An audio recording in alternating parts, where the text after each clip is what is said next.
taonantsika ravako kelikely sisa fiadanany tompo tononona ho anao a misy androany ve aloha voanatrika fiona amin'ny piaino izy dia asaintsika manangan-tanana an-trano raha misy vo androany izy voanatrika fiona amin'ny piaino mihitsy a misy ve misy tokoa faly be zay mandray anao dia tehaka mafy zay a ho fisaoranay ny tompo a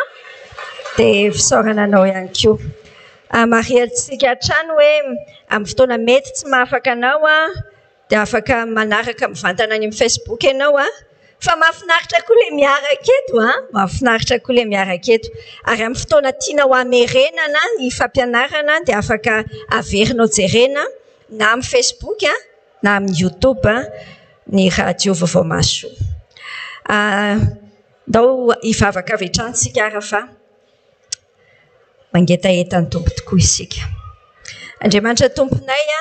misaotra anao indrindra mianaran'i Jesosy zahay ny amin'izao fotoana ahafahanay mipetraka miaraka na atao amin'ity efitrano ity zahay na ny amin'izay misy anay any an-tokantrano any a misaotra anao ny amin'ny tombo nomena ho anay afaka makafy eo a-tongotrao tahaka ny nataon'ny Maria manana anjara tsara izay tsy esorina aminay ny angatanay aminao kosa Jesosy zao ny fananao ka hiasa ny anatinay dia tena hoeninay mihitsy ny fanatrehanao hoeninay mihitsy ianao no miteny aminay mivantana na teny mitovy ihany aza ny raisinay dia hitanay sy tsapanay ny anatinay ihany fa fantatrao manokana ny fiainanay misy tianao ahitsy tianao hampaherezina misy tianao amboarina tianao andro sonay bebe kokoa dia vonona izahay tompo a mitenena aminay amin'ity an'ity dia ny fifantohana avy amin'ny fananao no miaraka aminay rehetra eto a miasa ty anatin'ny fonay sy ato amin'ity efitrano lehibe ity mihitsy a amin'ny anaran'i Jesosy nanaovanay ny vavaka amen mitohy hatransika sy ianao miara-mianatra ny hoe kristianina samy mitondra ny hanitry ny tompontsika samy mitondra ny hanitry Kristy any amin'izay alehantsika rehetra fa isika sy ianao mantsy ilay fofony Jesosy rehefa maheno fofona tena manambara zavatra betsaka na mampahazoaina tsara na mampisalebolebo ray amin'izay moa zany dia asa moa ianao ty hoe mampahazoaina an'Andriamanitra izay le hoe hanitry Kristy ho an'Andriamanitra le ho an'Andriamanitra le tanjona fa tsy hoe tsy ny hafa mety tsy mahazoaina le hafa miaraka amintsika rehefa mbola olon'izao tontolo izao be izy fa ho an'Andriamanitra ve fofona manimpofona ho an'Andriamanitra ny fiainanao tao anatin'izay volana efo 1 tapitra izay sa sao dia fofona mampandoa an'Andriamanitra tena mila misaina an'izay tsara tsika araka an'iny apokalipsy 3 miteny an'iny hoe rehefa sady tsy mangatsiatsika ny tsy mafana fa matimaty dia tsy hoe mampisalebolebo ny tompo akory ary fa mihoaka mandoa izy lalina be dia andao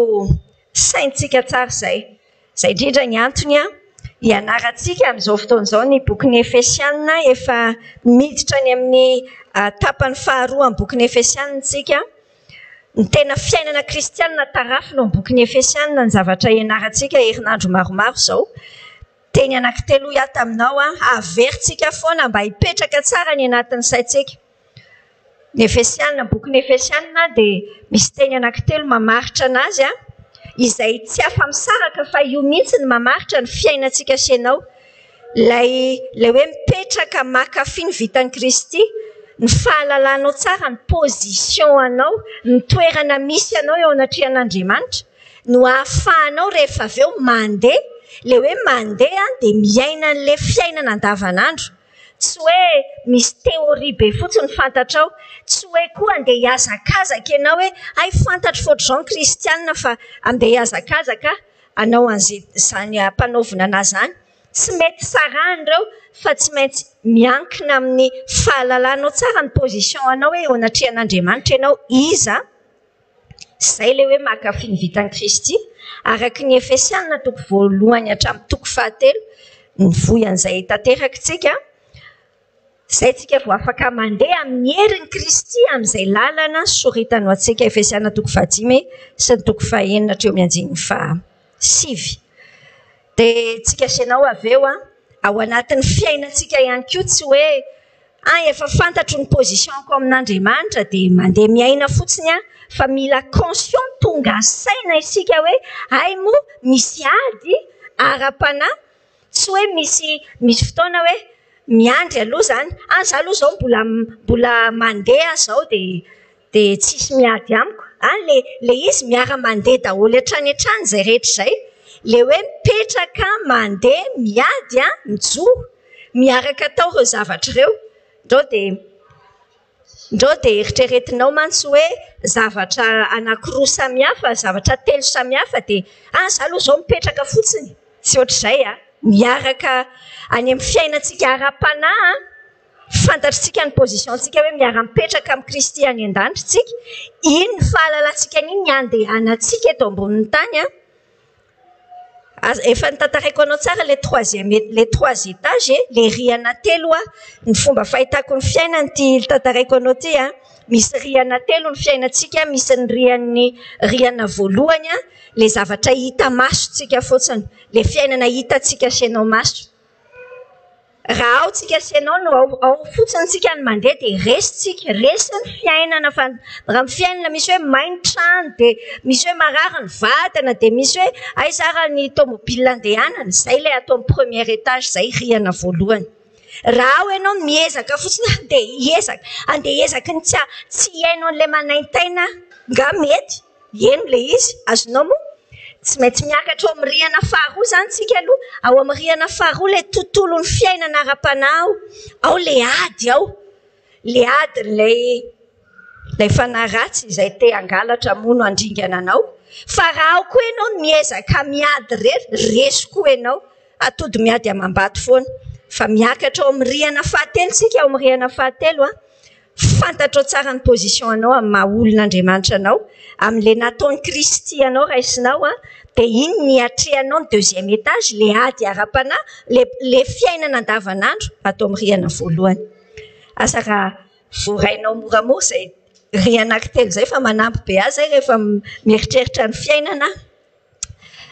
sarikely iny fa lasitsika asianao amin'ny androany amin'ny tian'io ty sika miditra amin'ny toko 4:17 hatramin'ny 5:20 ary ny loha-hevitra iarahantsika asianao banjina ao anatin'izany dia ny hoe raiso ny toeranao tao aorianany fahalalanao tsara zany hoe inona ny nataony Jesosy anao tamin'ny herintsika niresaka hoe ianao ty ve mandeha araka le antsonao mihitsy fa misy position ny antson'Andriamanitra anao hoe ianao natsona ho zanak'Andriamanitra dia izay mihitsy ve ny fandehanao natsontsika asianao ho isana fiangonana ho jerentsika tsara rehefa avy eo ny resaka fiangonana fa mitian'io ty zany loha hevitrintsika dia ity hoe raiso ny toeranao hampandroso ny fiangonan'i Kristy raiso ny toeranao hampandroso ny fiangonan'i Kristy ndao vakitsika asianao ane ny Efesiana toko 4:17 hatramin'ny 9:20 zao ny fivakiny teny ao amin'ny anaran'i Jesosy fa samy nomena ny fahasoavana araka ny ohatra ny fanomezan'i Kristy avintsika rehetra koa izany no ilazany hoe raha niakatra ho any amin'ny avo izy dia nitondra olona maro ho babo ka nanome fanomezana ho an'ny olona ary ny aminy hoe niakatra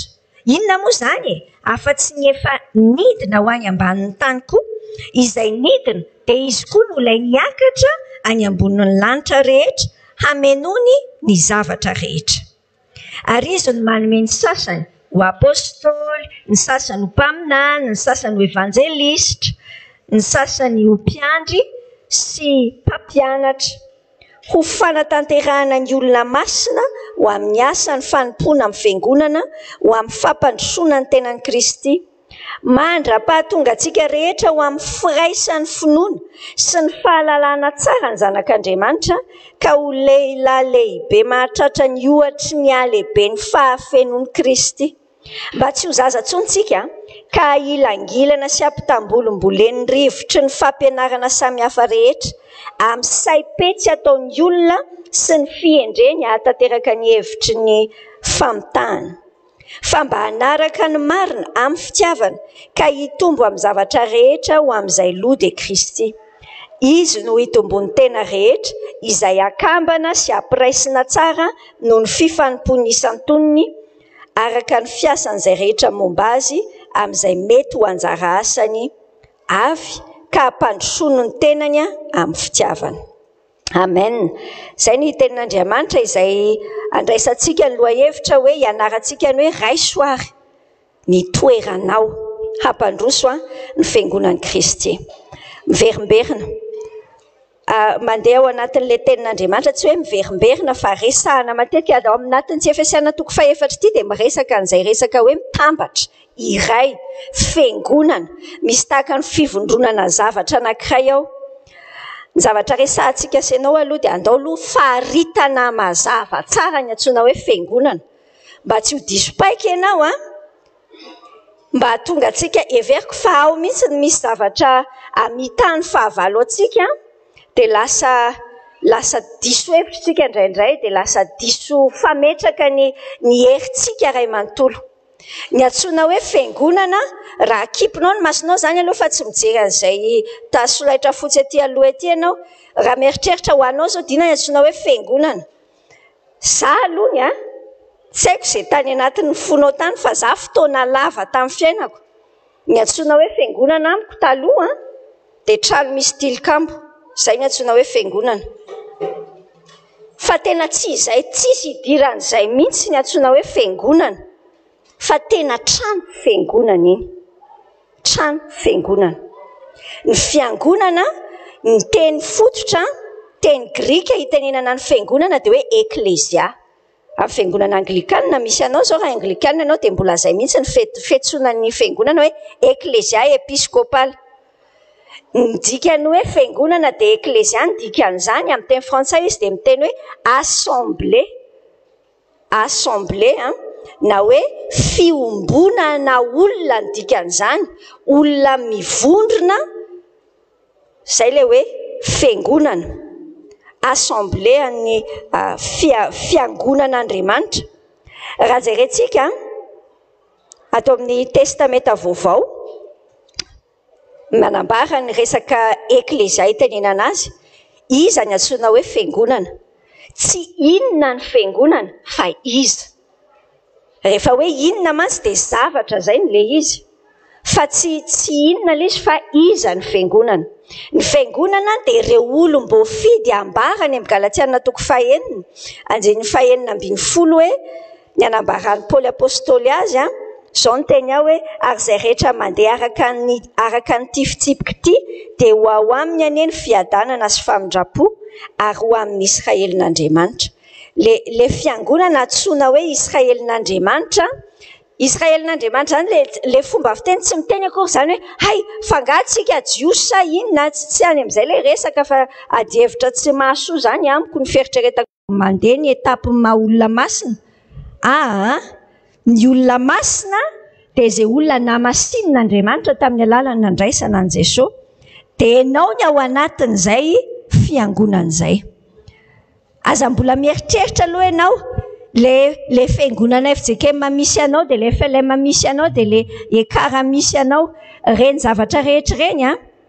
reny fiangonana lokala misy antsika reny ampiasain'Andriamanitra reny fa le sarty tsika raisina zany dia le fiombonana isaky no misy fiombonana amin'ny trano anankiray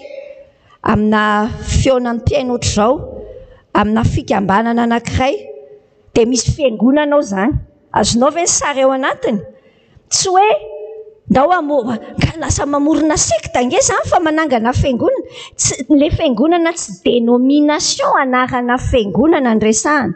Tsy hoe inona ny fiangonanareo hoe katolika nareo na protestant nareo na zandriny nareo na zokiny. Tsy zay le ato anatiny ty tenin'Andriamanitra le fiangonana ato. Reny sehatra ampiasain'Andriamanitra soamantsara fa mba hahatonga ny hoe misy itombontsika fa lay ambara le fiombonana. Raha vao tsy misaina an'izay tsika dia raha vao tsy mitovy amintsika le olona dia tonga dia eritreretintsika hoe tsy mitovy amiko zany iny fa any antsaintsika hoe raiso ny toeranao a raiso ny andraikitrao raiso ny toeranao a eo amin'ny fiangonan'ny Kristy ny resantsika eto ataontsika mihitsy hoe fiangonan'ny Kristy a izay le fiangonana universel amin'ny fiantsonana azy fiangonana tokana io araka ny lazainy any amin'ny Matteo 5:17-20 a rehefa niteny tamin'ny Petera i Jesosy momba ny ty eklezia ty a dia hoy Jesosy tamin'ny Petera amin'ny Matteo 5:17-20 hoe ianao ny Petera ary ambonin'ity vatolampy ity ny ahoriko ny fiangonako ary ny vavahady ny fiainantsika tsy haharesy azy. Misy discussion misy ady-hevitra betsaka manodidina an'izay resaka hoe i Petera zany ve ny tompon'ny fanalahidiny ny fiangonana ny fiangonana tsy amin'ny Petera akory ny fiangonana lazainy Jesosy amin'io Matteo io fiangonako iza zany ny tompon'ny fiangonana Jesosy ny tompon'ny fiangonana Jesosy ny tompon'ny fiangonana izy ny loha ao anatiny. Mandrositsika senao rehefa miresaka fiangonana tsika dia matetika voalaza hatrany koa ny hoe tempoly zavatra voambolana roa samihafa be mihitsy ny tempoly sy ny fiangonana. Amin'izao vanim-potoana iainantsika izao zany dia lasa ohatrany hoe sady ampiasaina ny teny hoe fiangonana ilazana ny fiangonana andehanantsika misy ny tilikambo dia iny koa nefa ambarantsika hoe tempoly. Lazaintsika mazava tsara testameta taloha dia tenen'ny tenin'Andriamanitra tao tsara ny tandindo ny testameta vaovao. Tamin'ny testameta taloha ny tempoly dia toerana honenan'Andriamanitra na testameta inona na inona ny dikany hoe tempoly dia toerana honenana Andriamanitra anankiray. Misy zao ny tempoliny atao anatin'ity baiboly ity zao tany amin'ny Efesosy tany misy tempoliny Diana. Ny tempoly dia ny dikany hoe toerana fonenan'Andriamanitra anankiray. Dia ny zanak'Israely nampanaovin'Andriamanitra ny bokin'ny Exodosy 5:9-20 ny baiko an'i Mosesy izy hoe manaova toerana anankiray ahafahako mihaona amin'ny zanak'Israely. Tranon'ilay fihaonana ny anaran'io tamin'izay tabernakely. Eo Andriamanitra no mihaona amin'ny zanak'Israely. Dia hitantsika ny nanaovana azy tany amin'ny 5:30-70 ao amin'ny bokin'ny Exodosy. Rehefa tonga tany amin'ilay toerana nampanantenan'Andriamanitra tany Kanana amin'izay zareo dia nampanaovin'Andriamanitra. Hitantsika tamin'ny nianatra ny Davida isika ny namarana azy tany amin'ny Samuela faharoa ny toko farany tany amin'ny Samuela faharoa no hitantsika Davida misy an'le sazy nataon'Andriamanitra tamin'iny dia hoe manaova fanatitra ay moa teo amin'iny toeran'iny mihitsy no tian'Andriamanitra norenana ny tempoly naoriny Solomona mpanjaka io trano voatokana iaonana amin'Andriamanitra ny tempoly. Trano voatokana iaonana amin'Andriamanitra. Tantara faharoa io toko faharoa hatramin'ny toko fahafito aty amin'ny testameta vaovao indray dia inona ny zavatra miseho. Aty amin'ny testameta vaovao Maria an'Andriamanitra tsara. Maria an'Andriamanitra tsara hoe ny mpino itoeran'ny fanamasin'Andriamanitra ny antsoina hoe tempoly. Ny mpino itoeran'ny fanamasin'Andriamanitra. Korintiana voalohany toko 9 andinin'ny 7:10 manambara amintsika hoe ahoana re moa tsy fantatrareo fa efa ny tenanareo dia tempoly ny fanamasina izay ao anatinareo sady efa azonareo tamin'Andriamanitra ka tsy tompo ny tenanareo ianareo fa olom-boa vidy ianareo ka dia mankalazan'Andriamanitra amin'ny tenanareo. Fa samy hafana goavana aty amin'ny testameta vaovao asa razonao tsara ny fandehan'ny tantara. Tena nataon'Andriamanitra rava tanteraka ny tempoly tao Jerosalema. Tantara tena misy ary hatramin'izao ara-tantara dia mbola tsy fantatra mazava tsara hoe taiza tsara io tempoly io satria tena rava. Hitanao le tenenin' Jesosy tamin'ile nitenenin' Jesosy mpianatra hoe tsy misy na biriky iray raha hifanongoa. Dia tanteraka arabaky teny soa aman-tsara fa rava tanteraka ny tempoly. Ary tao anatin'ny programan'Andriamanitra efa lazainy mialoha izay no hitranga. Mba hahatonga antsika tsy hantehitra amina trano fa halala ianao aloha fa ianao ny tempolin'Andriamanitra velona. Ianao. Korinthiana 1:7-7 no 9:9 tsika manomboka fa 7:7 tsy fantatrareo ve fa tempolin'Andriamanitra ianareo. Ato amin'ity Korinthiana 1:7 ny anambaran'Andriamanitra an'io dia miteny izy hoe ianareo, tsy hoe ianao fotsiny. Ary amin'ilay izay nanona antsika azy voaloha ilay Korinthiana 1:9, ianao manokana ny vatanao io tempolin'Andriamanitra. Fa isika rehetrarehetra miaraka, isika miaraka indray koa no antsoina hoe tempolin'Andriamanitra ihany koa. Le sika izay lasa fiangonantsika rehefa mivondrona zany. Hitanao tsara ilay tenen'i Jesosy any amin'ny Matthieu 7:20 hoe raha misy 2 na 3 mivory amin'ny anarany dia eo avoana izy. Olona anankiroa fotsiny dia efa fanambarana ny fiangonan'Andriamanitra izay. Tempoly anankiroa mitambatra. Azonao ve? Dia efa fanambarana ny maha-fiangonan'Andriamanitra. Tempolin'Andriamanitra mitambatra zany ny antsoina hoe fiangonan'Andriamanitra, fiombonana eklezia izy avy eo. Korinthiana 2:1-9 zao ny soratra hoe fa isika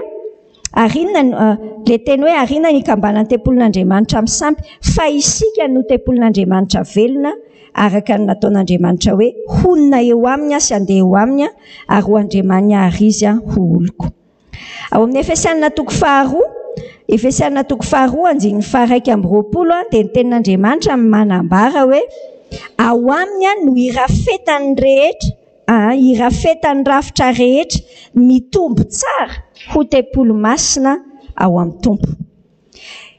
Tiako ho hitanao ny sary. Le sary tsy sarina fiangonana trano misy rindrina fa tranona olona izay mamorona trano fiangonana. Le zavatra eritreretiko tiako omenanao ianao zany dia tahaka ny biriky anankiray mamorona an'le trano fiangonan'Andriamanitra amin'izay sehatra metrahan'Andriamanitra anao. Ianao zany dia singa anankiray misy dikany be ao anatin'ilay programan'Andriamanitra ho an'ny hafa. Averiko indray ianao dia singa anankiray misy dikany be ho an'ny programan'Andriamanitra ho an'ny hafa. Ianao zao mety mamonjy an'ity fiona am-piaino ity tsika sainao ato amin'ny ankapobeny tsy tena mifankalala. Tsara hoe mitombo zany tsika miaraka mianatra tenin'Andriamanitra tena tsara. Fa misy zavatra tsy mitombona ihany ao anatiny satria ny zavatra rehetra ataon'Andriamanitra zany rehefa misy fiombonana dia tian'Andriamanitra ilay olona hoe iny olona iny. Ianao zany hatreto zao dia ianao tonga eo ianao dia mipetraka ianao dia mandray ianao dia mody ianao. Dia au fait teto zany zao 4 ny olona nijory teto. 2, 3, 2, 3 4 ambakona. Zay ihany zany zao, zay zao namoky ianao, zay zao nataonay, dia ianao zany nanao inona? Azonao an-tsaina ilay zavatra tiana ambara. Ianao misy dikany ho an'ny hafa ny fisianao ao anatin'ilay izy, ary raha tsy ataonao iny zavatra iny amin'iny vanim-potoana iny dia misy zavatra mandringa ho an'ny hafa. Atao fandroso alohantsika sainao. Fa inona ny tanjon'Andriamanitra amin'ny fiangonana? Rehefa miteny fiangonana zany zao dia eklezia zay ilay eritreretinao fiombonana. Miombona ohatra antsika ohatranao zao, tsika sainao zao zany, inona ny tanjon'Andriamanitra amintsika miombona ohatr'izao? Inona ny tanjon'Andriamanitra ho anao rehefa makany am-piangonana ianao? Misy fotoana mantsy ianao makany am-piangonana sady ianao tara miditra, no avy eo ianao mivoaka aloha 5 taona ianao izay nandeha tao amin'io fiangonanao io, tsisy mahalala anao mihitsy na i pasteur aza tsisy mahalala. Ny any anatintsika zany ohatrany hoe dikany hoe mandeha mivavaka, mandeha miangona, ohatrany hoe manao présence. Tia tompo ny tompo ange efa mahita anao alatsinainy hatramin'ny sabotsy lahady hita foana ange ianao fa le antony io ndao inge jerentsika tsara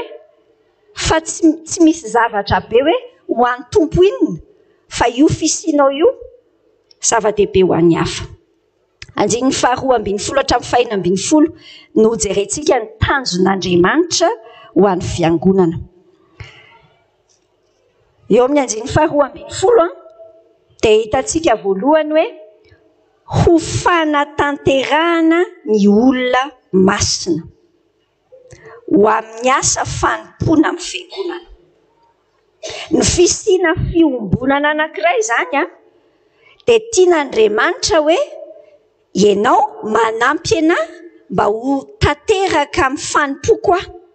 dia izaho manampy anao mba ho tanteraka amin'ny fanomponao. Tsy misy mihitsy eto ambonin'ny tany.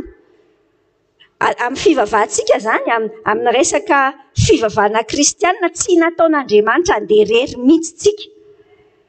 Raha ohatra ianao manan-tsaina kely any anatinao any, ohatra ny saina efa nisy tany amiko matetika taloha, mieritreritra hoe za rehefa za rery ny manao zavatra dia izay ilay izy mety. Raha vao misy olona midikiditra ilay izy dia problema be, dia amboarina be daholo indray zavatra rehetra. Moa tsy matetika ohatrohatr'izany na indraindray ianao ao an-trano dia hiteny hoe za raha mitoka-monina tsisy problema mihitsy ny fiainako. Lazaiko anao fa fitaka ilay fandevoly. Fitaka ilay fandevoly fa tsy natao ohatr'izay. Tsika ohatran'ireny trondro ireny, ny trondro natao hiaina ao anaty rano, ary raha vao mivoaka ny rano izy dia misoika ny trondro dia mialaina. Fa ohatran'izay mihitsy tsika namorona an'Andriamanitra tsika dia hiaina anaty fiombonana. Ary io mampitombo anao io no mety tsy mampitombo anao dia raha ianao tsy miaina ao anaty fiombonana tsara. Ho fanatanterahana ny olona masina. Tiako hitanao tsara izany hoe iza nisy nanao fijoroana vavolombelona teo Idava nanao fijoroana vavolombelona hoe ay tena misy antom-pisiana misy dikany miafatongavako eto. Mety ohatran'izay ilay nitantarainy teo mihitsy hoe tsy mahafantatra ny dadanao ianao, misy tantara be mihitsy ao fiainanao. Fa ninona mety ho lasanao rehetrarehetra, Andriamanitra aloha dia manana programa ho anao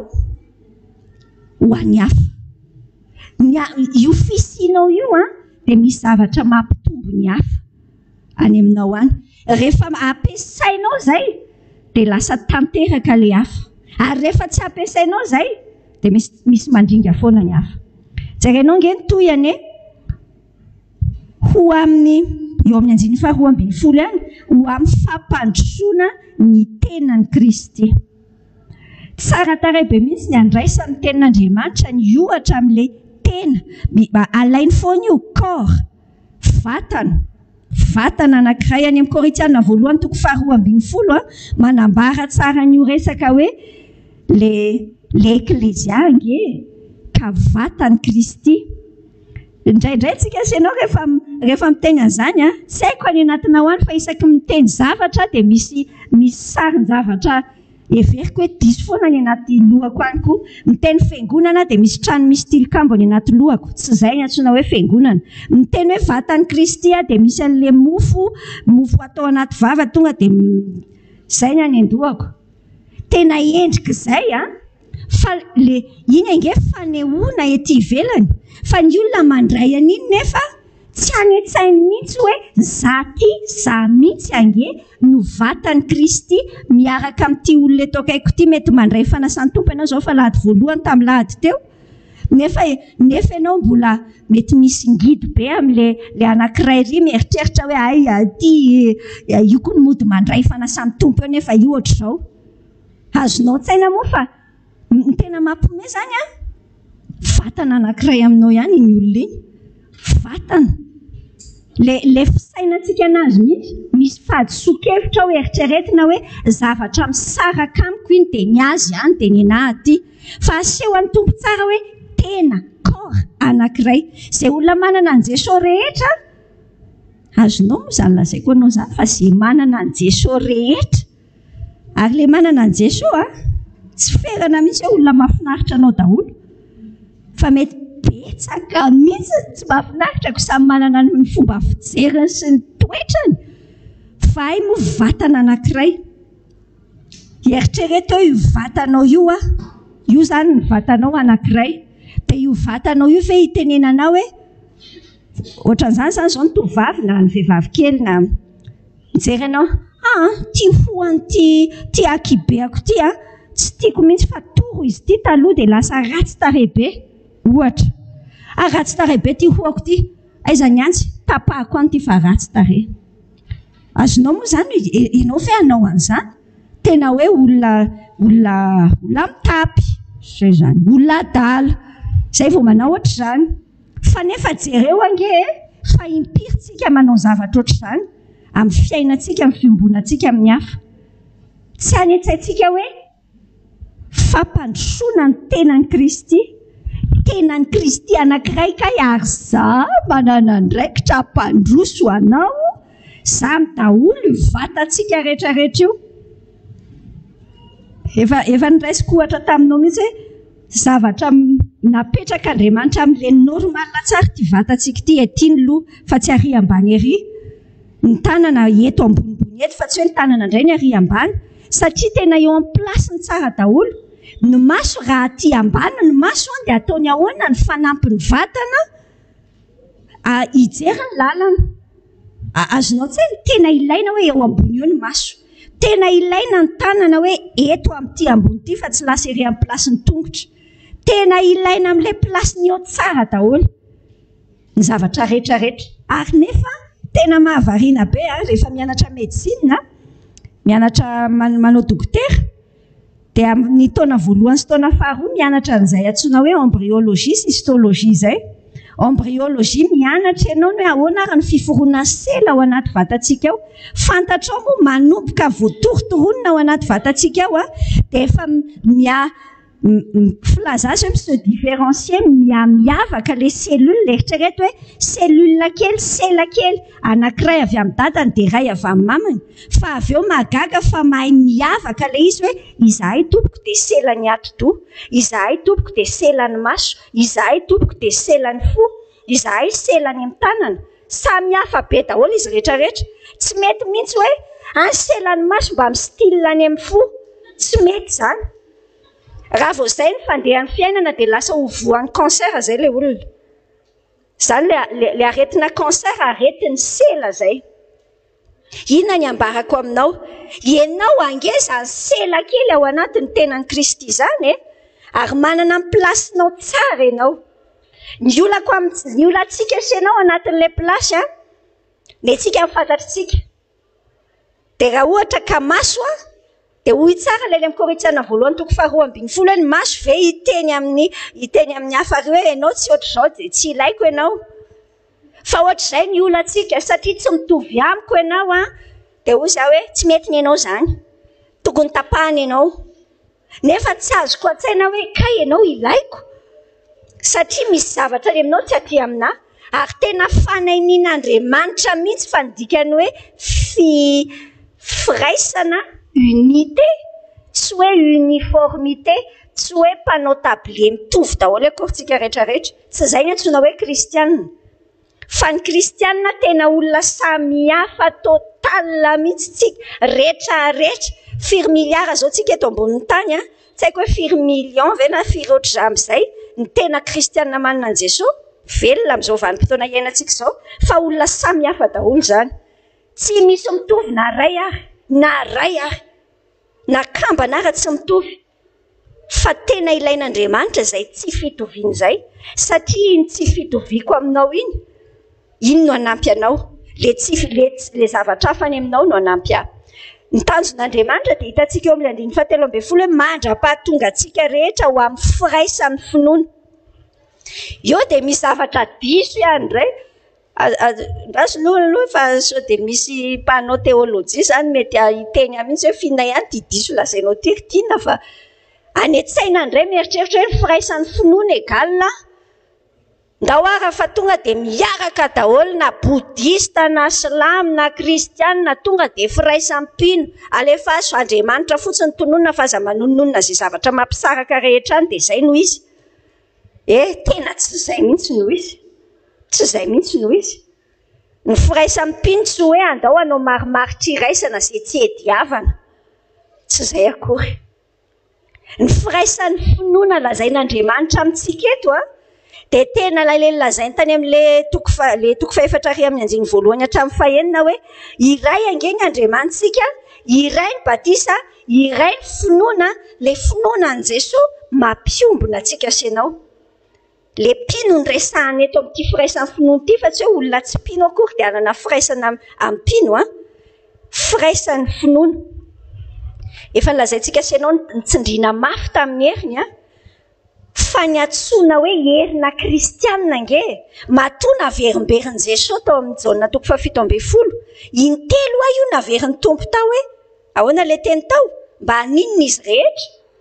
mba ho iray ihany izy rehetra. Haitsika zany hitantsika any am-piangonana ery amin'ny pilipitra ery foana zany mba ho iray ihany izy rehetra.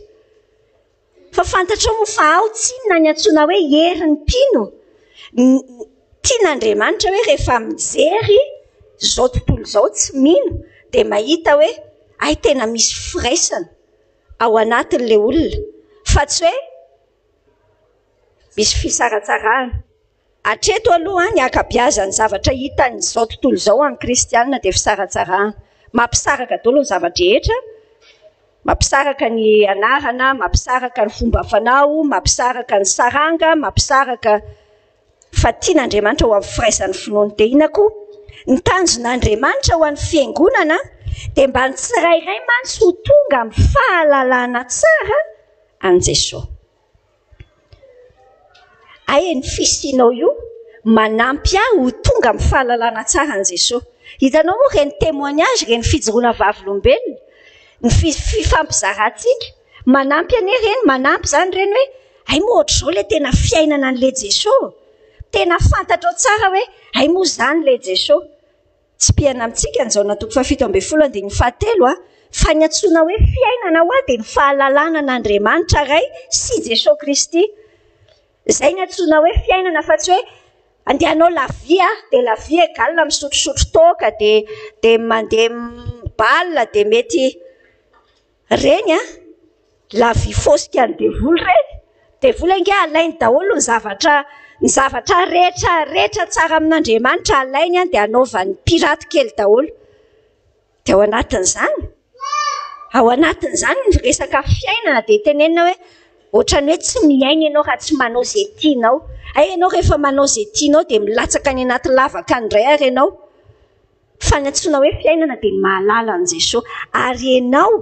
ao amin'ilay fisehatra misy anao ao an-tranonareo io fianakaviana kelitsika io zavatra nataon'Andriamanitra mihitsy fananina natao tao anatiny mihitsy ianao.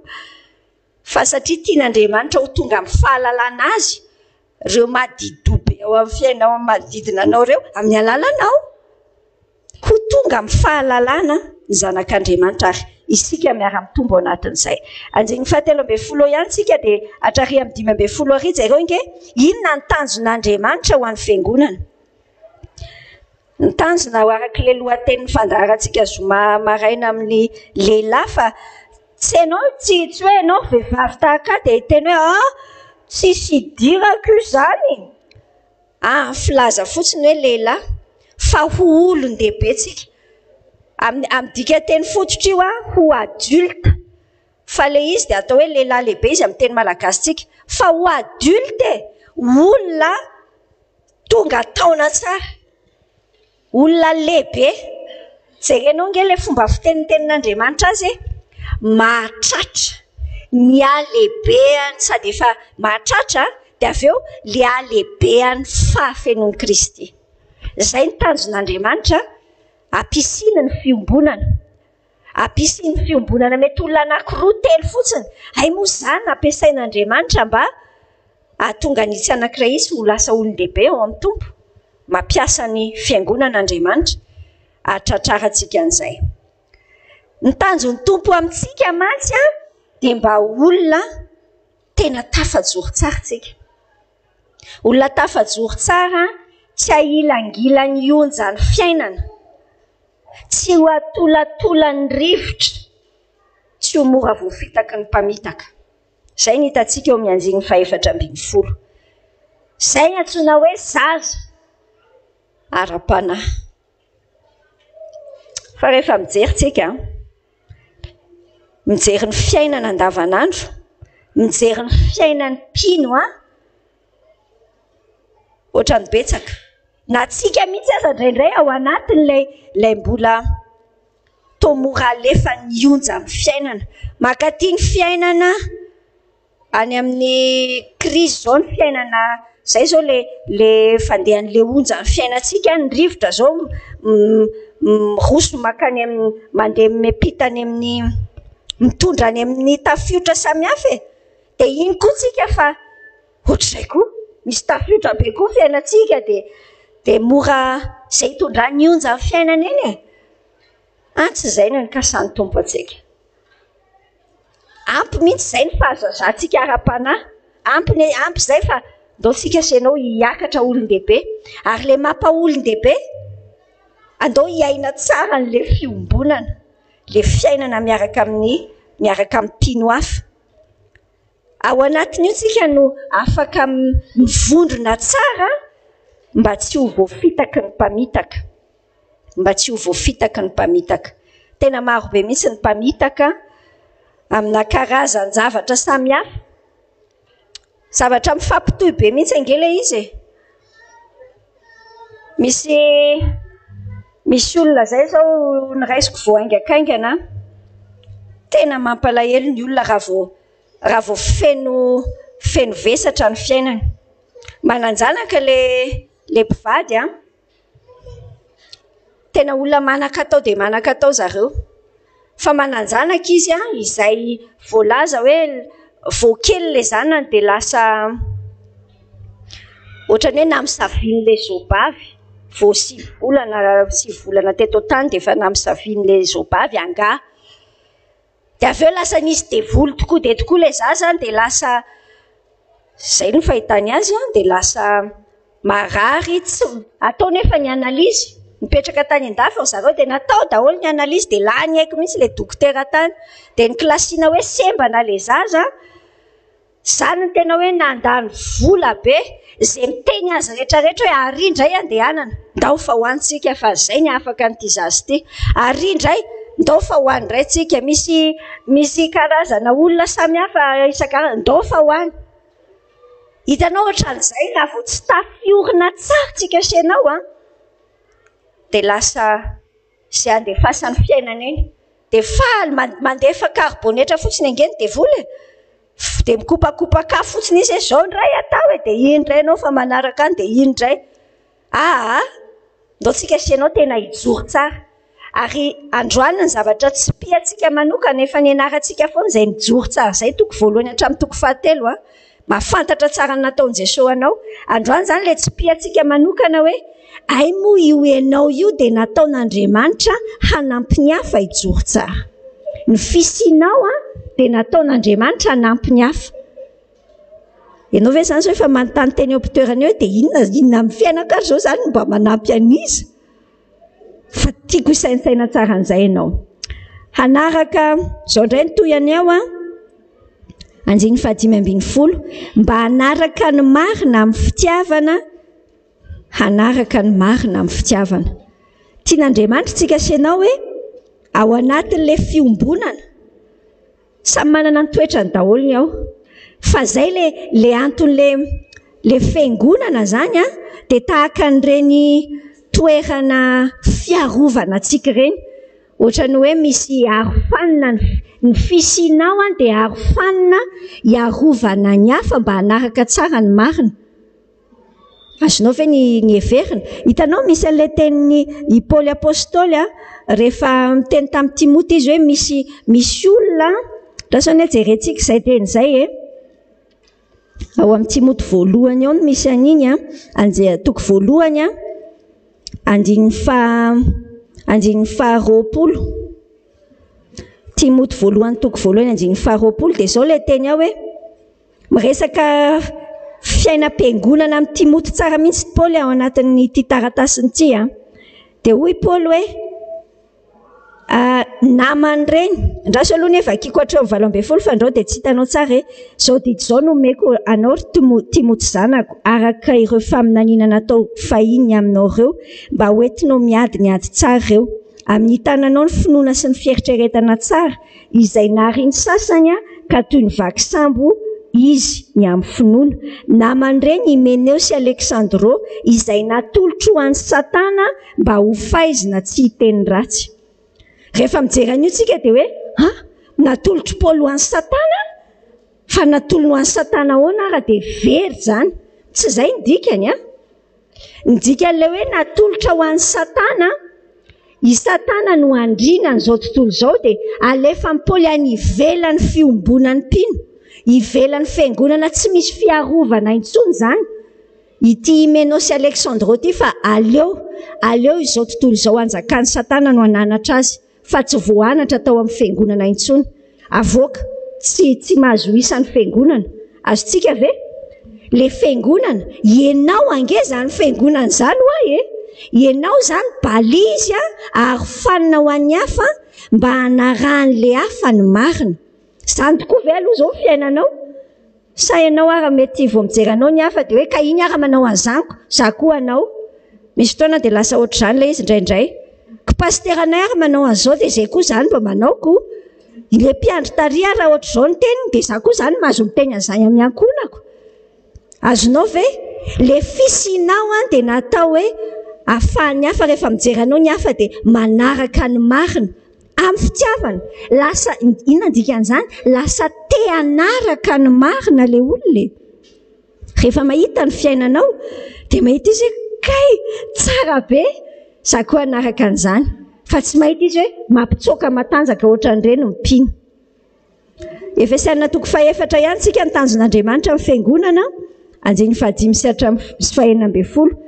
mba hitombo amin'ny zavatra rehetra tian'Andriamanitra miara mitombo angetsika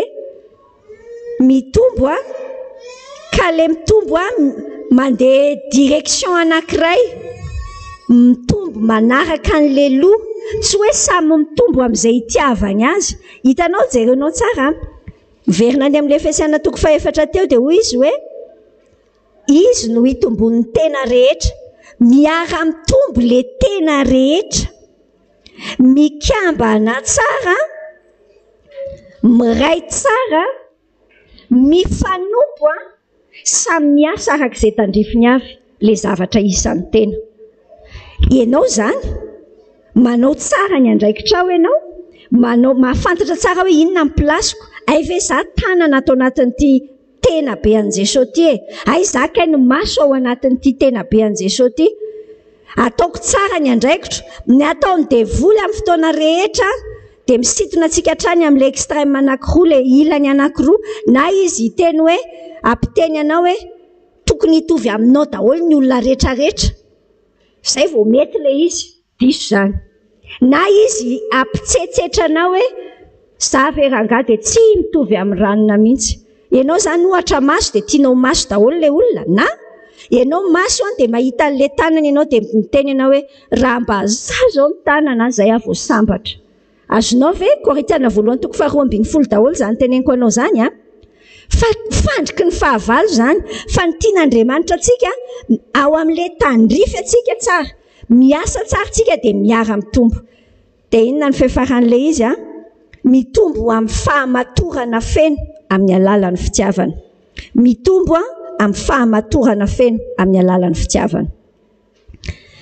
dia misy sary mety mahasosotra be le sary asehoko anao eto fa aza choqué aloha ianao fa zavatra misy izay tiako ho any an-tsainao mihitsy koa nefa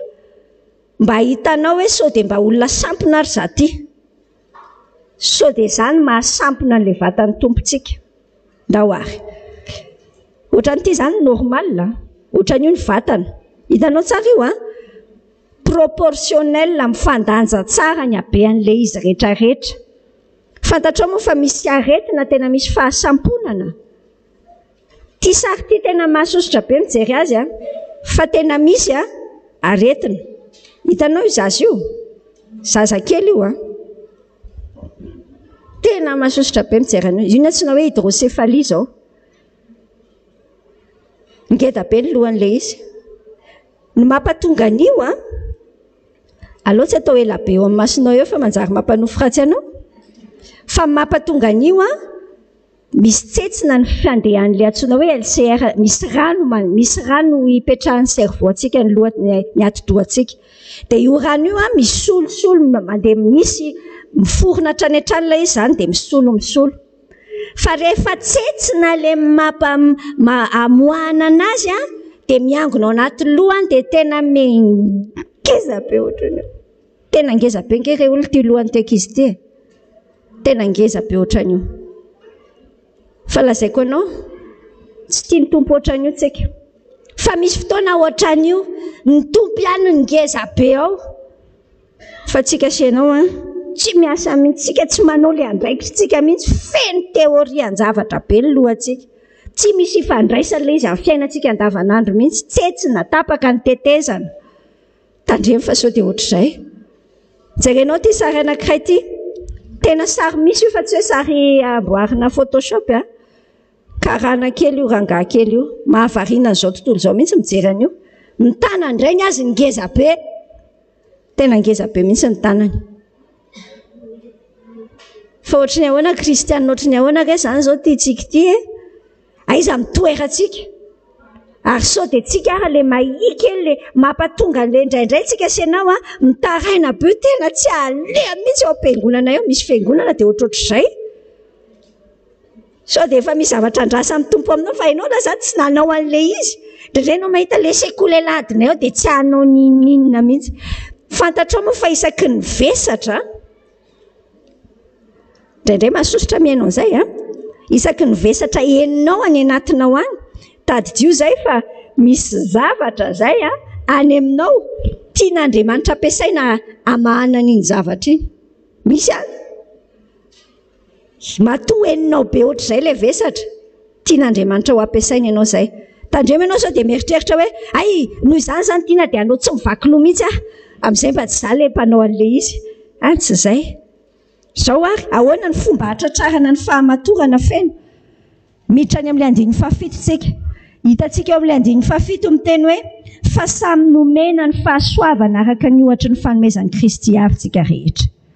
dia miteny an'io Isaia Salamy 7:20 ilay tenin'Andriamanitra hoe koa izany nila zany hoe raha niakatra any amin'ny avo izy dia nitondra olona maro ho babo dia ka nanome fanomezana ho an'ny olona ary ny amin'ny hoe niakatra inona moa zany afa tsy nidina avy tany ho any amin'ny ambanin'ny tany koa izay nidina dia izy koa no ilay niakatra any ambonin'ny lanitra rehetra amenoan'ny zavatra rehetra ohatrany nahirana be mieritreritra inona ary ny dikan'izany ry Jesosy ny zavatra andraisantsika azy dia izao hoe io Kristy io Kristy tonga tety ambonin'ny tany nandresy ny devoly nandresy an'ny Satana fahavalontsika teo amin'ny hazo fijaliana izay ilay nidina tety ny tompo dia rehefa nandresy amin'ny devoly izy tahaka ny fanaon'ny mpanjaka taloha rehefa nandresy dia mandeha mody izy dia atao procession le babo le hoe resy aloha zany maty any daholo izay fahavalo resy dia mitondra babo izy ho zaraina ho an'ny vahoakany ohatran'izay le sary teneniny eto fa inona ny teneniny tompontsika amin'izany i Kristy le lohan'ny fiangonana i Kristy dia navita nidina tety ambonin'ny tany nandresy ny fahavalontsika teo amin'ny hazo fijaliana dia niakatra izy aninona mba afaka hanome fahasoavana hanome cadeau ho antsika dia nomeny ny mpino tsirairay izay dia ahoana ny fomba hanatrarantsika io fahamatorana feno tediavin'Andriamanitra ho tratrarintsika miaraka io ny fandraisantsika n'izay fanomezan'i Kristy izay ny fototry ny fiangonana raha afako dia tsy tsika sianao ny fototry ny fiangonana fa Jesosy ny fototry ny fiangonana miantoka ny zavatra rehetra mba hampandehana azy dia tiany itsika sianao handray an'izay zavatra omeny eo amin'ny 1:12 ahoana ny fomba hatratrarana ny fahamatorana feno io 1:12 dia ambara hoe ny fisian'ireo mpitarika eo amin'ny fiangonana hitanao milaza izy hoe Jesosy nanome ny sasany zany ho apôstôly, ho mpamina, ny sasany ho evanjelista, ny sasany ho mpampianatra, ho mpiandry lazainy eo pastera ny mpitandrina lazainy amin'io hoe mpiandry io fa io tsy mamaritra hoe ireo ihany akory ny antsoina hoe fanomezam-pahasoavana fa ny zavatra tsy piatsika hoe ahoana ny atateraky ny fahamatorana io voalohany aloha zany misy an' Jesosy nahavita an'ilay famonjena ho atsika dia nanome atsika an'ilay fahasoavana, tsy ilay fahasoavana namonjenantsika tamin'ny namonjenantsika tsy ho any amin'ny afo be fotsiny fa ilay fahasoavana omeny atsika ilay cadeau mba ahafahantsika manampy ny hafa. Raha mangataka anao zany ny tompo hoe ianao tiako ahatonga ny hafa handroso dia tsy hoe ianao no miketrika hoe hay inona zany no atao fa efa nomeny anao ilay izy, mila azonao tsara izay, efa nomeny anao izay ilaina mba ahafahanao mahatateraka an'izany. Mampiasa ny mpitarika izy, ny faharoa Kristy zany manome anao ny cadeau ny voalohany, ny faharoa mampiasa ny mpitarika eo amin'ny fiangonana izy. Ho an'ny mpitarika manafatrafatra ny tenin'Andriamanitra. Petera voalohany toko 5 matetika mantsy koa rehefa mpitarika indraindray ahoana re ny fiteny azy indraindray ohatrany hoe leo hafahafa vera miteny hoe leombonanana fa indraindray rehefa indraindray mampitsoaka matanjaka mpitarika sasany tokoa amin'ny fiangonana fa mpitarika misy no mitarika any amin'tsizy sy manao toetra manahirana dia lasa le ondry kely sahiran-tsaina. Vakitsika daholo fotsiny izay azo vakiana zany misy voavakintsika fa misy tsy falava be. Petera voalohany toko 5 zao milaza eo amin'ny andiny voalohany hatramin'ny faefatra hoe koa ny amin'ny loholona izany hoe ny mpitarika na tsy resaka hoe manana titra fotsiny io fa na ianao mitarika dada sy neny ianao zao efa mpitarika koa ianao zany. Dia ahoana ny tenin'Andriamanitra andiny faharoa andraso ny ondrin'Andriamanitra izay eo aminareo mitandrina azy tsara tsy antery fa amin'ny sitrapo araka an'Andriamanitra, tsy amin'ny fitiavana harena maloto fa amin'ny zotom-panahy, tsy ho mpanjakazaka amin'ny anjara fiandrasana fa ho fianaran'ny ondry, ary rehefa miseho ny lohan'ny mpiandry dia ahazo satro-boninahitra tsy mety simbonareo. Izany ny tenin'Andriamanitra mampahery atsika sy manitsy atsika mpitarika fa miara-miaika eo anatrehan'ny tompo mihitsy fa misy tena misy mpitarika lasa manimba le tempolo, manimba le fiombonana mihitsy. Timoty voalohany toko 7 sy Titus toko voalohany io ny toetra tokony anana ny antsoina hoe mpitarika zany izay vakiana foana rehefa misy ny fanokanana samihafa fa moa ve tena iainana tokoa dia tsika sianao mandinika azy tsara. Misy resaka mpitandrinao, misy resaka hoe manahoana ny diakona, manahoana ny izay mpitarika samihafa. Ezekela toko 4:30 tena mila vakitsika tsara mihitsy any an-trano fa tsy ho voavakitsika eto fa manandrara amin'Andriamanitra ankehtsika raha ohatra ka tsy mitandrina tsara ny ondry fa manararoatra ny ondry, tena manandrara amin'Andriamanitra. Inona ny zavatra ahafahantsika manatratra ny fahamatorana feno Kristy manome an'ilay cadeau, ilay fanomezam-pahasoavana, ny fisian'ny mpitarika dia ilay fanomezam-pahasoavana mihitsy ary nomen'Andriamanitra atsika ny antsoina hoe fanomezam-pahasoavana. Fanomezam-pahasoavana dia zavatra samy nomenan'io daholo tsika rehetra rehefa nandray an'i Jesosy. Fahafahana manokana ny andikatsika azy zany dia hoe izay zavatra ampiasan'ny fanahy masina anao mba hampandroso ny fiangonana, hampandroso ny hafa. Andao ataontsika hoe hampandroso ny hafa fa andao ianao mbola manana saina ihany ny hoe hampandroso ny fiangonana dia raha vao tsy anarana fiangonana ilay izy dia hoe tsy eritreretinao nefa mety ilay namanao mpiaraka aminao iny hampandrosoana an'iny. Hay moa zany ny ampiasana ny fanomezam-pahasoavana samy nomen'Andriamanitra daholo. Tsika eo amin'ny andiny 9:90 ao amin'ilay izy ny fandrika ataon'ny fahavalo mantsiny raha miresaka an'ilay mpitarika teo zao tsika, ny fandrika ataon'ny fahavalo dia te hiteny hoe fampandrosoana ny fiangonana zany andraikitra ry paster ary paster ny tsy manao ny ataony mihitsy tsy miasa tsara ny katekista tsy miasa tsara milazonao tsara fa ianao nomen'Andriamanitra ary samy manana andraikitra lay apôstôly sy le mpiandraikitra samy hafa ireo ny asany tsy hoe hanao ny zavatra rehetrarehetra tsy izay mihitsy fa hitondra ny hafa mba ho afaka hanao hanampy ny hafa mba afaka hanao le hafa raha ohatra zany mpitarika ka ny zavatra rehetrarehetra ataony daholo mieritrereta tsara aloha ianao fa za tamin'ny fiainana efa nisy fotoana nanao ohatra izany ataoko daholo ty rehetrarehetra ty za daholo manao azy fotony hoe raha zay tsy afa-po moko ohatran'ny hoe ohatrany tsisy manao ary le izy ay matoa ohatran'izay le sary za mihitsy izay mpitarika mampime fa tsy izay ny dikany hoe mpitarika ny dikany hoe mpitarika dia olona manome fahafahana ny hafa hanompo sy hifanompo manome fahafahana ny hafa hivelatra eo amin'ilay nametrahany tompo anazy fa tsy hoe ny sary zany tsy hoe soloana kosy foana le olona na dia efa 100 taona ary azonao le sary misy mpitarika ohatr'izay ny lasa sarin'le izy fa hanana foany ireo dia atao ohatr'izao foany ireo fa tsy izay le tanjon'Andriamanitra amintsika ny tanjona afantatra koa ny tsirairay hoe inona ny fanomezam-pahasoavany dia samy mampiasa azy arak'izay tandrify azy misy an'ireo tenin'Andriamanitra vitsivitsy ireo Romanina 2:20 andininy 9 izao le tenin'ny tompontsika hoe satria samy manana fanomezam-pahasoavana samy hafa tsika araka ny fahasoavana izay nomenantsika hatreo ny vakiantsika dia misy tohana teneny betsabetsaka ao samy manany aza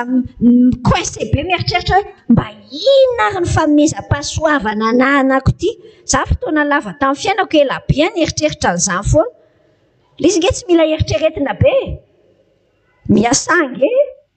ataovy ange zay zavatra misy zavatra zao ny mora ahafantaranao inona ny fanomezam-pahasoavana anao inona ny zavatra manavesatra anao miatrika an'le izy mahatonga anao tsy à l'aise mihitsy ianao rehefa ao anatiny ohatra zany zao hoe misy olona rehefa mitoroteny le pasterany zareo ohatra na pasteranao ohatra mitoroteny dia tsy mahazainy ianao hoe ay tokony ohatr'izao nge raha naka ohatra ohatr'izao zao izy iny dia nazava tsara le zavatra teo raha izay zao hoe ny any an-tsainao zany mahita problema amin'le paster ohatr'izay foana ianao aza mieritreritra ianao hoe azany amin'le kritika ny toizana fa ny dikan'izay trandrao fa ianao zay manana fanomezam-pahasoavana mampianatra tsy miteny akory zany hoe mesora hoy ianao pastera fa zany ianao tsy izay le izy fa velaro le izy dia mety manao club kely ianao any amin'ny communauté kely misy anao any an-tanàna any tsy fantatra fa izay isany ahalalànao hoe ay moa za manana ny fanomezam-pahasoavana io ahoana ny ahalalàna azy koa tonga dia miasa ianao eo an-tanimboanjo ny ahitanao hoe mahazo aina be ianao tianao be manao an'le izy raha ataonao le izy tsy mety reraka mihitsy ianao manao azy fanomezam-pahasoavana izay le izy raha le izy miteny ny olona zany hoe madôla daholo ampianatra sekolelady nefa kay tsy any anatinao mihitsy fa ianao ohatrany hoe any aminao foana amin'ny mason'le pastera dia faly ianao leo miteny foana angambo ty fa loha alefa sy soratany ianarako avy eo ianao tena mavesatra be ianao manomana lesona dia tena mety tsy fanomezam-pahasoavanao mihitsy izay le izy jereo fa zavatra hafa fa misy zavatra inona ny dikany hoe fanomezam-pahasoavana aza coincé amin'ny titre samihafa ianao hoe ny anahy ve za zokotiana faminaniana maminany aza atao hoe zavatra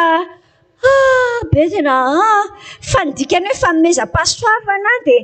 zavatra ataonao mampandroso ny hafa zavatra mahaspesiala anao mampandroso ny hafa io mety hatramin'ny resaka hoe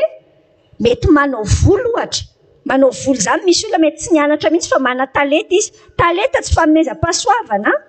fa zavatra voajanahary ao anatin'ilay olona fa rehefa nandray an'i Jesosy izy dia lasa natolony an'i Jesosy ny fiainany rehetra dia iny fanaovana volony iny mivadika fanomezam-pahasoavana iny raha omeny amin'ny tompo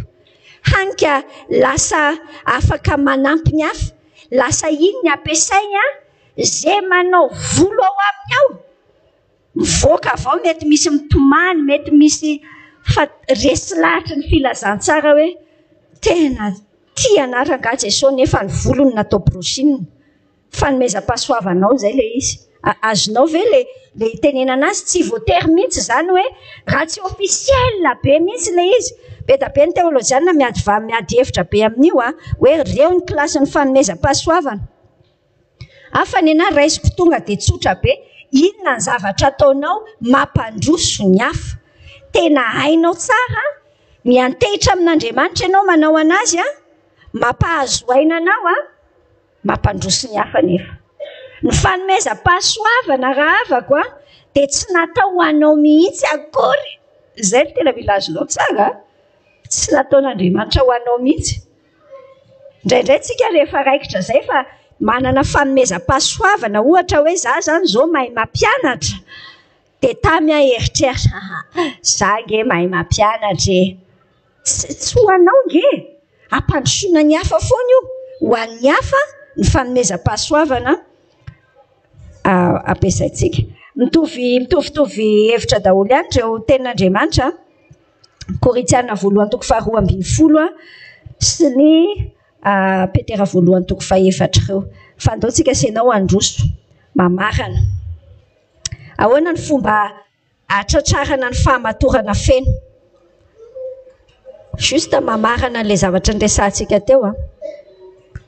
mifantoka amin'ny Kristy ianao. Raha vao tsy tafafantoka amin'ny Kristy ny olona anankiray, hitanao ohatran'ny vatana mihitsy. Ny vatana atao anatin'ity lobe, ty zany lobe atsika. Ato ny antsoina hoe atidoha, ato ny antsoina hoe centre de commande ny lohan'ny fiainantsika. Ato no mifehy zavatra rehetra, de ato no mibaiko hoe ary mijery. Mandeha daholo zany ny retsika rehetra mivatantsika, ny fahatsapana rehetra, de ny loha no miorganize azy rehetrarehetra ny mandamina hoe zao ny ataotsika, natory zao tsika anao aniny. Tena ohatran'izay mihitsy ny fiainana kristianina. Inona ny ataotsika zany? Andao hifantoka amin'ny Kristy tsika ole Hébreu 12:12. Mifantoka amin'ny Jesosy, miainy tsara ny baikolo raha ny kristianina rehetrarehetra mbola ho avy ihany tsika amin'ny 5 avy eo rehefa manaraka iresaka ny amin'ny fiainana andavanandro mihitsy amin'izay, de miresaka mpivady, miresaka mampandaitra an'io angera afako de ty ny fifandraisana rehetra raha samy mijery ny Jesosy daholo ny tsirairay, de samy manao izay ampanaoviny Jesosy any misy firaisan-tsaina tsara. Fa ny olana an'le izy tsy mijery an'i Jesosy fa le tanana mieritreritra rery eo ampitoerana eo. Ny olana zany mampatsy mitovy atsika amin'le vatana. Ny vatana ny atsika, le saina avy hatrany no mibaiko an'le zavatra, mibaiko ny tanana. Fa ny olana amin'le tsika itsika zany, de tsika le vatan Kristy, misy saina daholo tsika rehetrarehetra. Zay problema. Misy saina le tanana, de misy saina le maso, de misaina io de mieritreritra zavatra rery ho an'ny tenany eo hoe za tsy tianao zany matory ny any aiko. Zay ho nefa ny Kristy zany ato mibaiko ny saina hoe jereo aloha izy tsy salama mihitsy, jereo aloha izy dizy za tsy jera zany ka mabe problema. Azonao ve ny problema tsika de tsika misaina daholo. Zay ilay itenenan'Andriamanitra raha tsy tonga oatra zaza kely tsika tsy mety ty zavatra ty. Rehefa tsy misaina tsika de mety amin'izay le izy. Rehefa tsy misaina tsika fa mandray an'le Korintiana voalohany aiza le misy an'iny eny Korintiana voalohany 2:2 andino farany amin'le 9:40 tapany farany. Izahay manana ny sain'i Kristy. Korintiana voalohany 2:2 zany. Tian'Andriamanitra zany hoe ny sain'i Jesosy finona fa zay nge ny formena ty anatintsika sianao hoe. Zay le ataon'Andriamanitra amin'ny fiainantsika mampisy gidragidra samy hafa io, mba hahatonga anao hiteny hoe tsy mety rangahy saiko ka aleo manaraka ny sain'i Kristy. Fa rehefa samy manaraka ny sain'i Kristy tsika de tafa le fiombonana, de tafa le firaisana, dia mandeha ilay izy mametraka faharoa amin'io dia hoe mametraka sy manana mpitarika araka ny fon'Andriamanitra tsy manao ny asa rehetra fa manome fahafahana ho an'ny hafa hanompo samy mipetraka eo amin'ny plasiny tsara daholo ny olona tsirairay fiangonana idéaly ange ty zavatra teneniko anao ty tsy revirevy akory izany na nofinofy fa afaka tomboka amintsika senao samy mandray ny toerany hafintsika rehetra mahafantatra ianao hoe aiza mitoerako amin'ity feonampiaino ity zany zao dia inona ny toeranao ny toeranao ray aloha za zao dia mandray ianao dia mandray dia avy eo aninona fa tian'Andriamanitra hampandroso ny hafa ianao hampandroso ny hafa andao nge raha zay ny saintsika vao mifo maraina hoe tompo za zany ianao inona androany hampandroso ny hafa tena miova nge ny tantaranao fa misy fifaliana tsy takatra ny saina ary tena miova ny fiainana ao amin'ny HFNJ atsika maranantsika azy ao amin'le association HFNJ be da be ny témoignage-na olona vao nisy rahavavy anankiray iny tafaresaka tamin'ny maraina miresaka eo izy mizara amina le fiainany tena mitombo be miaino anazy miaino an'ilay zavatra tantarainy hoay tena zany mihitsy rehefa amboary ny tompo izy dia lasa misy fiovana be mihitsy tao anatin'ny fiaina-tokantrano zareo lasa misy fifaliana miaina zany aho nefa teo gidra mandreraka be fa lasa misy fifaliana miaina zany angeny ataon'Andriamanitra aminao rehefa ianao vao mifo dia tsy mieritreritra hoe inona indray zao ny ataony hafa amiko androany tsy izay le eritreretinao fa ianao mieritreritra hoe Jesosy za zany aninona androany fiangonana matoa velona fiangonanao isan'ny vatanao alefa soary makaiza androany inona ny ataoko hampandroso ny hafa tao samy isaina n'izany sika tao hivavaka Andriamanitra rainay mankasitraka anao indrindra amin'ny anaran'i Jesosy zahay mampianatra anay ny mahazava-dehibe an'izany hoe fiangonana fiombonana eklezia Andriamanitra sokafo ny masonay ahafantaranay tsara ny toeranay hoe makaiza sy makaiza ary izay ity zany hampitombo an'iza ny antom-pisinay hampandroso an'iza Andriamanitra sokafo ny masonay miara-mivavaka mihitsy izay tompo amboarinao ny fomba fisainanay ahatonga anay eritreritra ny tsara indrindra ho an'ny hafa tsy saina ho an'ny tenanay fotsiny ihany misaotra ny amin'izay fanampianarinao rehetra manao pratika zany izay tompo fenoa ny fanahinao izay tsirairay dia sokafo mihitsy ilay masonay meo ny fanahy ny fanambarana hatrany hatrany dia ahita izay hoe ay tena ohatry ity mihitsy ilay lazainao amin'ny fiainanay dia afaka mampandroso ny hafa na ilay tsikitsikinay kely iny ilay fifampizaranao anaty bus ilay andavanandro mihitsy ay moa misy dikany ho an'ny hafa zahay Jesosy mahatsiaro manokana izay tompo fa tena maro be ny olona tsy manana antom-pisiana maro be ny olona te hamono tena maro ny zanakay tena ao anatin'izany fahakiviana famoizam-po te hamono tena izany dia raha vanay amin'ny anaran'i Jesosy mihitsy izany tsy manan-kera ao anatin'ny ankonana tsirairay avy any anatinay tsirairay ihany sokafo ny masonay mampahitanay hoe ay moa misy dikany tsara ho anao sy ho an'ny hafa ny fisianay Andriamanitra dia ampiasao izay tsirairay ary jereo ilay fiainanay andavanandro tompo fa misy fotoana ange tsy tafaeritreritra le mampandroso ny hafa fa ilay fiainanay ara be zavatra mandreraka be fa misy tsy fahasalamanao misy tsy fampinao misy olana samihafa hoento ny masonay hibanjina anao Jesosy ao anatin'izany dia sitrano zahay ampiasaoko zahay io zavatra iainanay io mihitsy dia fampiononana ampiononana ao anay ampiononana ny hafa koa dia ianao nikasika an'izay ao anatina tsy fahasalamana rehetra anonana amin'ny anaran'i Jesosy Kristy ny fanasitranana feno any amin'ny vatanay rehetra any fa makany amin'ny sainay mihitsy ny fanahindreo ao an-tranonay rehetra ireo sitran'ireo Jesosy tena ho afaka amin'ny fahandevozan'ny Satana ho afaka amin'ny fahazaran-dratsy aty aminay aty koa izany dia makany amin'ireo havanay ao an-tranao ao amin'ny fiarahamonina misy anay ao Jesosy mahita ny ilainay rehetra ianao tanterao aminay tompo fa tsy mila miasa saina amin'ny hoanina sotroina sy tafiana hoe zay tompo a mifona aminao fa imbetsaka dia zany any ny tonga atao anaty lohanay ato Jesosy iandreketo ary aseho efa miandraikitra an'izany ianao a dia manome izay ilainay tokoa amin'ny fotoana ilana azy araka ny hareny fahasoavanao tompo a mandeha ody zahay a mitantana anjianay tsirairay ianao amin'ny anaran'i Jesosy ary nanaovanay ny vavaka amen amen atreo feratsika efa mety heninao any amin'ny onjam-peo any a rapitsitsika manana fotoana miaraka amin'ny mpilalao tantarany radio vaovao masoa anasananao feny zany a sabotsy maraina rapitsy manomboka amin'ny valo sasany dia efa misy mpanakanto ina moa ilay fotoana e fankalazana ny 10 taona fisokafana rapitsy zay 10 taona ny mpilalao tantarany radio vaovao masoa dia ao amin'ny FJKM Mandavamamba Kristy Velona no anaovana azy manomboka amin'ny valo sasany dia efa misy chorale manao fiderana ao a amin'ny 7 sasany manomboka ny fanompoam-pivavahana ilay izy tsy misy resaka hoe valopy tsisy resaka inona fa resaka hoe fideranan'Andriamanitra zato isan-jato tongava soa amin'izany ianao a mahereza tsara